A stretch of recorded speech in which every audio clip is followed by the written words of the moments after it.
It gives me more energy. Okay, so my name is Dr. Mendelson, and I'll tell you just a little bit about myself.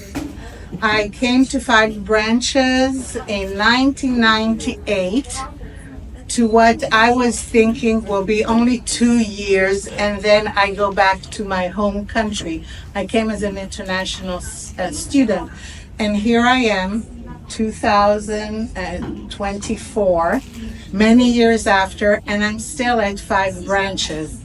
Before I came to Five Branches, I worked as a physical therapist in my home country. I worked in hospitals, outpatient clinic, veteran rehabilitation clinic. I used to give lectures on behalf of the health minister or some organization that invited me to do that. And then my country decided to imitate what was happening in the United States. So in the United States, there are a lot of many good things, but the healthcare system, there is a little bit to be desired, a little bit better. So what they asked us to do was to see 4 patients per hour. And you have to understand, by the time the patient got up from their chair and moved into the treatment room, already 5 minutes, and then they remember I need to go to the bathroom, another 5 minutes, and then I was running like a chicken after her, I don't know, tail. And it was just, I was not so happy. And then one day I opened the newspaper and I saw that there was an invitation for an open house. So I went to hear this open house, and the person that presented was a medical doctor, the head of the trauma department in the hospital, and I thought, wow, this is amazing. So I want to share with you a little bit why I thought it was amazing, why it made so much sense to me. And I hope that what you want to do is to become an acupuncturist, at least the 6, 7 of you that maybe have this idea in mind. But although I wrote here you want to become an acupuncturist because this is what your license is. As you saw, the needle penetrates the skin, so you need to have a license because it's an invasive procedure. But at Five Branches, we are called Five Branches because we don't only do acupuncture and moxibustion and cupping and all the other things that relates to it, but also we do Chinese herbal medicine because the herbs are like pharmaceutical drugs for Chinese medicine. We also give nutritional advice and lifestyle advice. We do body work if needed, and then we do meditation, qigong, tai chi, exercise for people. We can teach them to do that. So these are the 5 branches.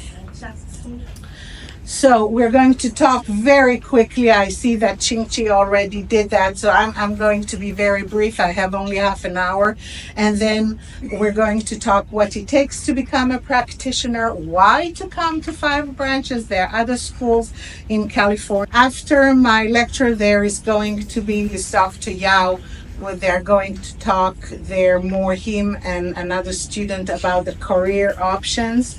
And then we're going to stay here for questions and answers. And if you're interested in the Chinese or the bilingual program, where you're going to be with Jessie. And if you're interested in the English language program, you're going to stay with me.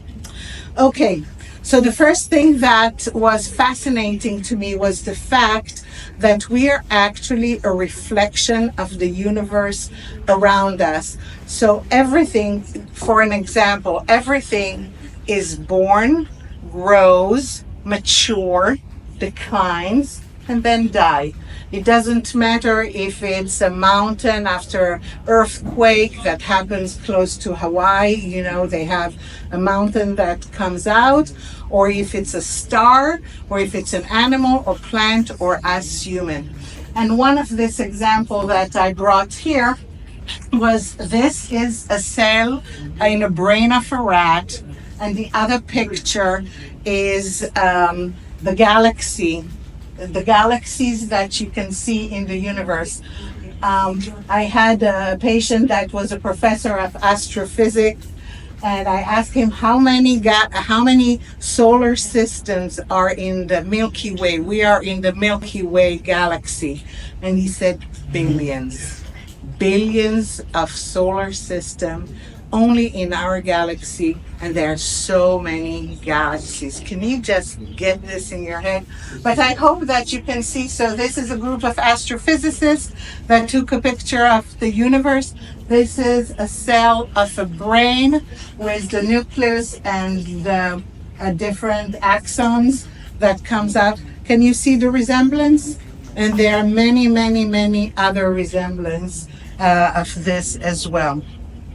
The second thing that sometimes we don't think about is the fact how everything is connected. So not only inside our body, that all the different organs and the muscles and the fascia, everything is connected, but also we are connected to the people that are close to us and to our community and to our state and to the rest of the world. And we are affected by what is happening outside of us, and we too affect other people and other things in our universe. So this is the second thing. The third thing was about the fact that Chinese medicine is a holistic type of medicine. We are not only a body, but we're also our mind and our emotion. They all affect our situation. And not only the body can affect our emotions. You know, sometimes you get hit by a car. You cannot go to work. You become a little bit depressed, okay? So it can affect your emotion. But then it also depends how your mind is, how you were brought up, what is your attitude, do you have any religious beliefs? And this will help you change your idea about your situation. So our body affects our mind and our emotions can affect our body, and our mind can also affect our body and emotion. So when you talk about Chinese medicine, every organ is not only a physical organ, but it's also is linked to an emotion and also an emotion and a spirit. And the last thing is that Chinese medicine, in the West, we're very used to, you're sick, you go to the doctor. But in Chinese medicine, the real true Chinese medicine is preventative medicine. You're supposed to go to see the doctor to make sure that you will stay healthy.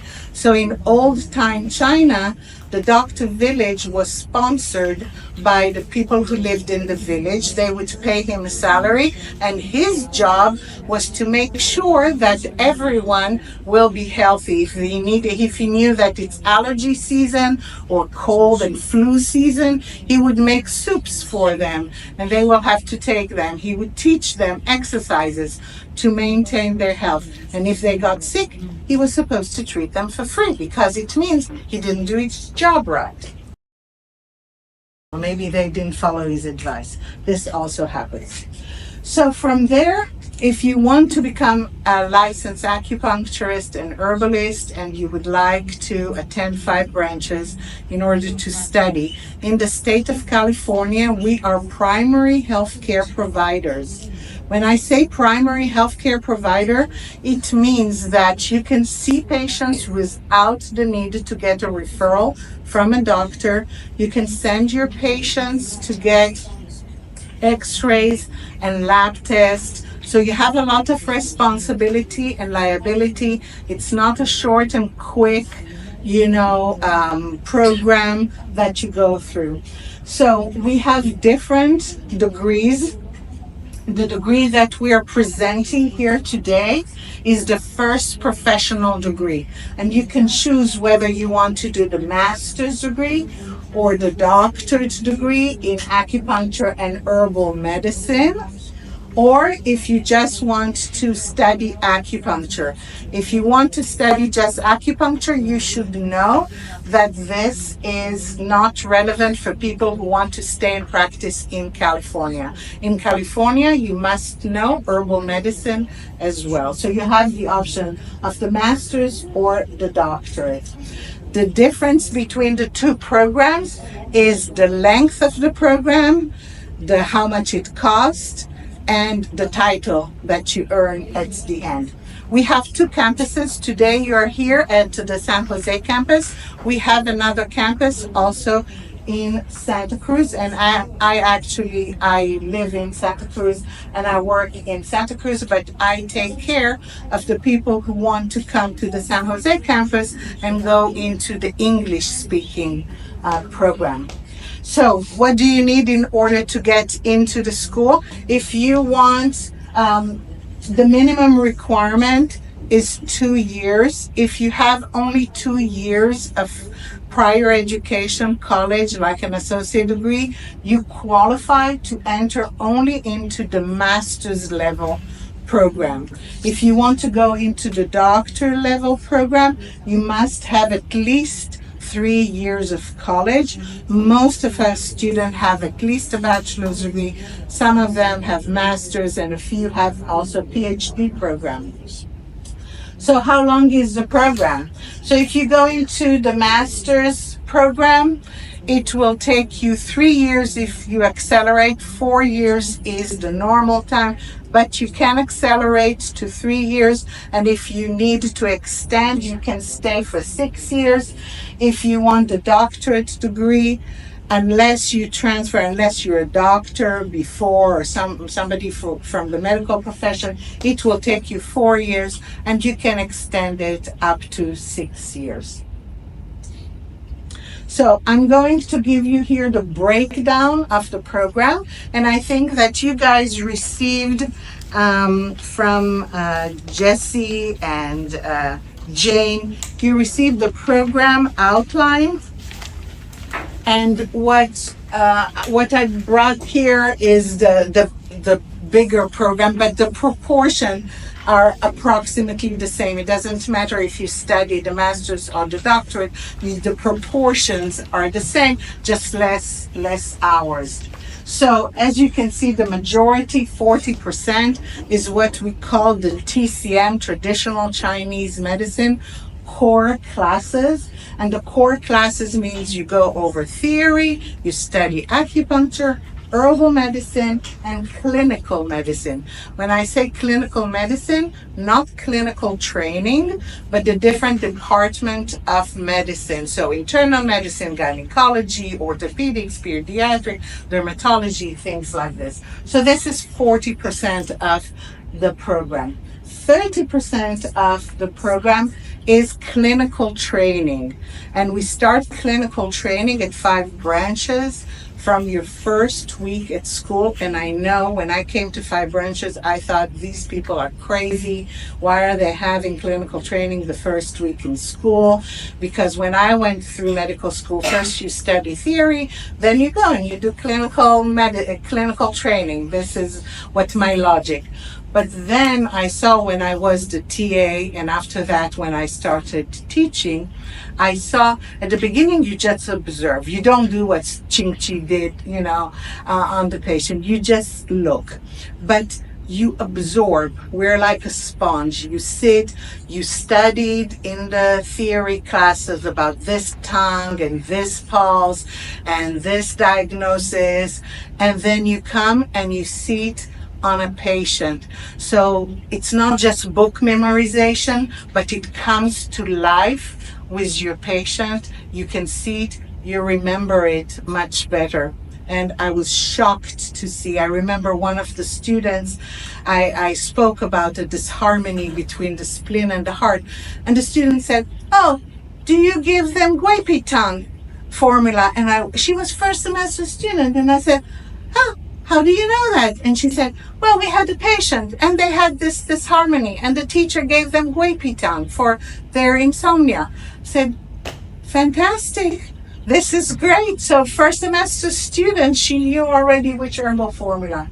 So you start clinical training. If you look at the program, below this gray horizontal line, you see the clinical training.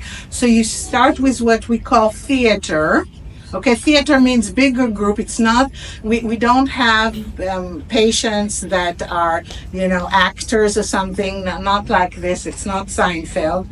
So we have real patients that come, but it's a bigger group of students observing how the teacher is giving the treatment. Then you go into small groups, 4 to 5 students per teacher. The teacher is treating the patients, and you observe that at that point, everyone can take the pulse and look at the tongue. When it's a theater, only 3 students can come. You don't want to overwhelm all the big class. Everyone comes to take the pulse.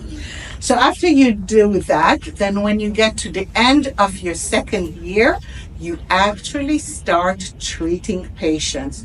We start in internship rounds. Internship rounds is 4 students per teacher, and the teacher is in with you, and each time you rotate among your classmates who is the lead student that is doing the intake of the patient and is going to do the treatment on the patient, but the teacher is with you to guide you and help you to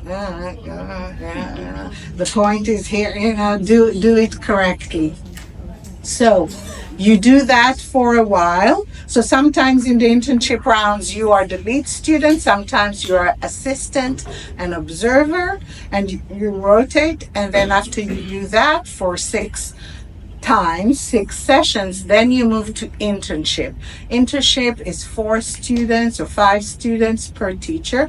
At that time, the teacher is not with you in the treatment room. You're alone with the patient, but you cannot do the treatment without getting the approval from your teacher. The teacher is waiting outside, and sometimes they will come and check, make sure you put the right points, or maybe they're not so sure that you really read the tongue or the pulse properly. So they will come in and double check on your diagnosis and what you say. What happened to my presentation? Okay, we're good. Okay, we're back. So this is your clinical training. Once you're done, then you're ready to spread your wings and become a clinician yourself. 25%, about 23, about a quarter of the program is Western medicine. As I mentioned, we're primary healthcare providers. No, you cannot prescribe medication, but you'd better know your Western medicine, because your patient is not going to tell you, I have damp heat in my lower jiao. They're not going to come and talk to you this way. They're going to tell you, I have a UTI, okay, or I have lupus, so I was diagnosed with this and that. And you need to understand how to take these terms and to translate them into Chinese medicine, what will be the differential diagnosis for them. You also need, if they bring you their lab tests, you need to know how to read and understand them, or if you want to send them to do things like this. And if you want to refer the patient and to send a patient to see a doctor, I'll give you an example. I remember we had a woman that came. She was in our clinic many years ago, and it helped her a lot. She had shoulder pain. Acupuncture helped her. Then she had lower abdominal pain, and she said, I want to come. We palpated her, and we could feel something the size of a tennis ball above a pubic bone. And this did not look good. But she wanted acupuncture. We said, okay, we're going to do acupuncture, but we want you to go see your doctor. So we did acupuncture. She came the week after, and she said 90% of the pain is gone, because before she would take painkiller, it did not help her. She was very happy. We said, did you go to your doctor? She said no. because it's getting better. We said, you have to go to the doctor. And we actually called the doctor. We wrote a letter. We made an appointment for her. It's important to know that when sometimes things are out of your scope of practice and you need to refer. Unfortunately, she had uterine cancer and she was scheduled to do a surgery a week and a half after we saw her. I haven't seen her after that. I don't know what happened. But it's also to know the red flag. This is part of your training in the Western medicine. And 7% relates to your career development and business and things of that nature. So, why 5 branches? Our hope is by, just a second, excuse me.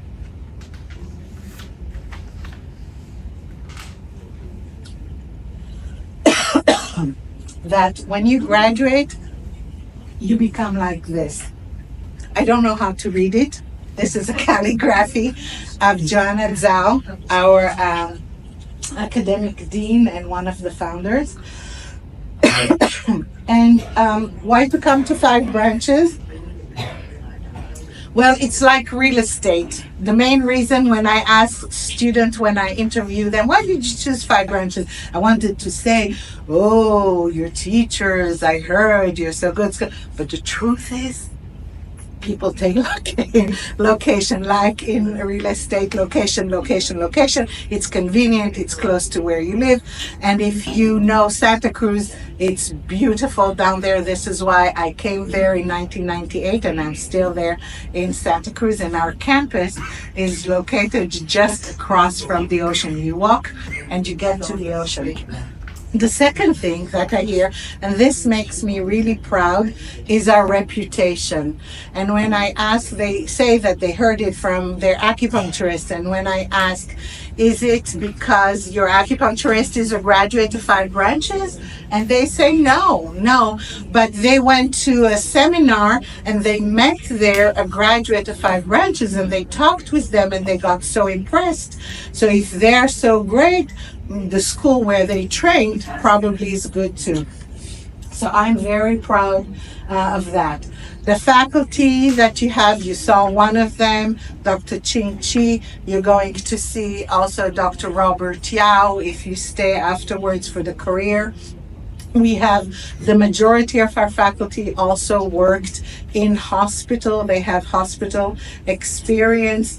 We don't usually take faculty that just now graduated, got their license and they're teaching. They all have at least 10 years of experience, and we have even faculty that have 40 years of experience in clinical training. Most of them, 99 I would say percent, are also clinician, so they don't just teach you theory, but they also teach you from their own clinical experience, just like you saw Dr. Ching do, give you experience from what she saw patients in the clinic. We teach integrative medicine, so East and West as well. The clinical training, I spoke about it. In the clinical training, by the way, we also have externships. So not only in our clinic, but we are affiliated with other places. And one of the things that we do for clinical training, we have the study abroad. Oh, that I mentioned over here. And you're going to have one of the students, after I speak, she's going to talk to you about her experience in Vietnam. So we take people to mainland China, to Taiwan, and to Vietnam, where they can work both in the hospital and outpatient clinic. And this can count towards some of your clinical training. Not all your clinical training, but some of your clinical training. And we have outside here also, both in Santa Cruz and in San Jose, other places that we have affiliation, that you can go and have clinical training with them. We have different specialties, and the specialties are those classes where you have theoretical classes and you have also, theoretical classes, and then you go and you do also clinical training. So for example, if you want to treat people with aches and pains. So you study the trauma and ortho. You have advanced classes in trauma and ortho, and then you can do also clinical training in a clinic that specializes only in trauma and orthopedic condition.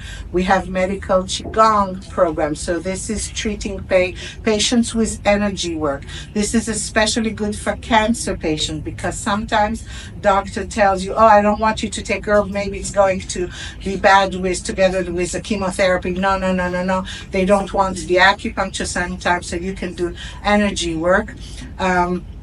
What else do we have? We have facial rejuvenation if you're into cosmetic and you want to look pretty and young. What else do we have the classical Chinese medicine, and why do I run out of my head? What other things? Medical qigong. I mentioned it. Was it meditation? It's the medical qigong. Ortho, yes, this I mentioned. So, hi. So we have a variety, and some of them are just elective. We have tons of electives, some with clinical training and some with not. And then within our program, as you can see, if you look at the program, you see that there are different colors, and you probably wonder, why do they have all these different colors? So above this gray horizontal line, you see that there are a review and assessment classes. So you see one is green, one is pink, and one is blue. What does it mean? After, you can study Chinese medicine and get an A+, and then you move to your second term, and you almost forget, I'm sorry to tell you, almost forget what you studied in the first session. So what we do in the assessment and review, we go back, and instead of studying things like this, we go over and study them like this. And you're going to see that also some book, this author says this author says that. How to bring common ground, which book do I need to pay attention. So these are these classes, and so all the green classes are reviewed and tested on with the green assessment class, the first one. All the pink one are reviewed and tested on with the pink class. All the blue ones with the blue in it, the third one, and the last one goes over everything so that you are well prepared to take both your California Acupuncture Board licensing exam as well as your national certification examinations if you want to practice outside of California. And if you think that once you finish all these 4 years, you're done, forget about it. This is actually the beginning of your journey into this medicine, and this is what I like because I get bored pretty quickly. And what I like is the fact that in the field of medicine, it's never boring. You always have another thing that you can learn and that you can do, and I love it. So this is where you start. So let's see what you can do. There are different things that you can do. You can have your own private practice. You can work in a hospital. By the way, if you do the doctorate degree, then in your last term, we have an association with a hospital, the Sutter Hospital in Oakland, and you can do a residency in that hospital as well, just to check if working in a hospital is something that you would like to be doing. It's not available if you do the master's degree program. And you can do community style acupuncture when people just do like Ching Chi did, that people are sitting one next to the other instead of being in a private treatment room. It's became very popular to do community acupuncture. Their addiction center, Chinese medicine was found to be excellent for a chemical dependency. And in Santa Cruz, in the back of the building, there's Janice, that is drug and alcohol rehabilitation, and our students go there. There are people that want to do more spa and facial rejuvenation and relaxation. You can work there. Cruise ship sounds weird, But actually, we had quite a few of students that did that. Cruise ships will hire an acupuncturist that is just now graduated For motion sickness. for motion sickness. And what happens on a cruise if you ever went on a cruise? No. Anyone went to a cruise? Nobody went to a cruise. So somebody convinced me to go to a cruise in Alaska. Worst thing I ever done. I should have gone when I'm 87, but I went there. So there is the motion sickness, like you mentioned, or people in the cruise, there is 24 hours food. So they go and they go and they eat and they eat and they get food stagnation. Or maybe the bed, they're not used to that bed. So they get some back pain. So they hire people who just now graduated because they make you have a contract for half a year, at least to 9 months. So if you already have an established clinic, you cannot go and do that. So in there, they ask you to see 3 patients an hour. They want you to give lectures about what you do. They want you to sell their herbal product, and they want you to go with a little martini and mingle and recruit patients. So you're learning to be quick treatment. You learn how to do public speaking and talking about what you're doing. You learn how to do sales, and you learn how to do network. And then you get your own room that, if you know, in cruise ship, very narrow, and all the staff have to be 2 people in a room. But acupuncturists, because they're like a doctor, they get their own room, and then the salary is free of taxes, because usually it's they carry a flag of a different country, so you don't pay. So they told me it was great paycheck, and they had a day and a half to go down and enjoy the scenery, and they loved the experience that it gave them to see so many patients and all the other things. And there's corporate wellness. We have graduates that work at Google, Adobe, Apple. So there is corporate well. Some people go into business and sales of marketing, herbal companies, software, printed media today, not so much going with all the electronics that we're doing. Some people who have a research background go and do that as well, but you usually do have, it went back.